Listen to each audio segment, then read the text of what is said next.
Assalomu alaykum barchaga.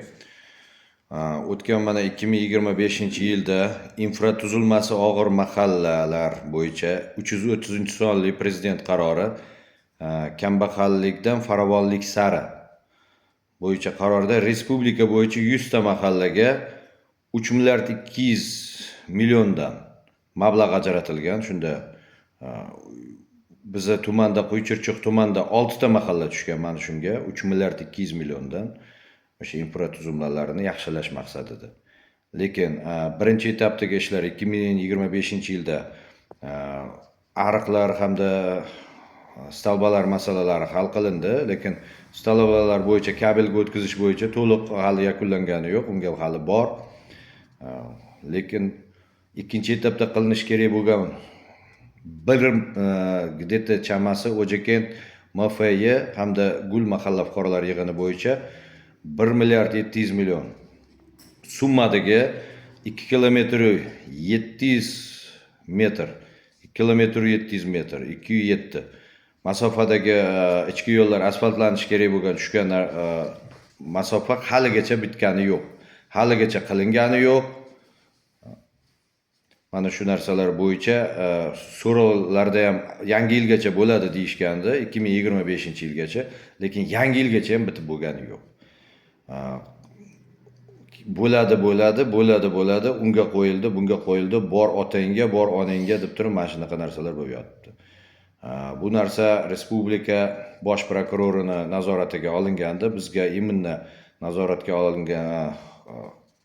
olgan shaxs rahbarlardan Gen prokuror o'rinbosari, bosh prokuror, respublika bosh prokurori o'rinbosari Samadov Salom Ismatovich edi.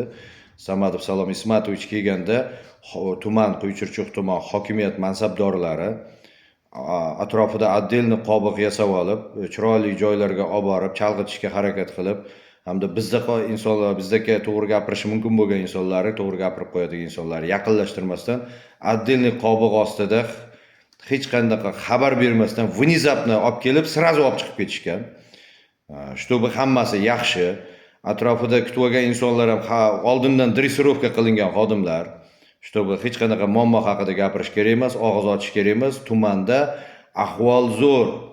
Tuman как Yevropaning sentri Avstriyada rivojlangan darajada ko'rsatib qo'yish kerak bo'lgan. Xullas mana respublikani katta rahbarlarini ham aldashga o'tilyapti mana shunaqa yo'l bilan. Aldab, ularga boshqa dunyo qilib ko'rsatib, hamma joyda ahvol zo'rday qilib, mana shunaqa ko'rsatish bo'lyapti. Mana bu yerda bizning hududlarda ham xuddi shunaqa paytlar bo'lganki, mana shunaqa vaziyat yuz berdi. Samadov Salom Ismatovich kelish kerak bo'lgan paytda, Po'lat Bobojonov kelish kerak bo'lgan paytda shunaqa payt bo'ldi.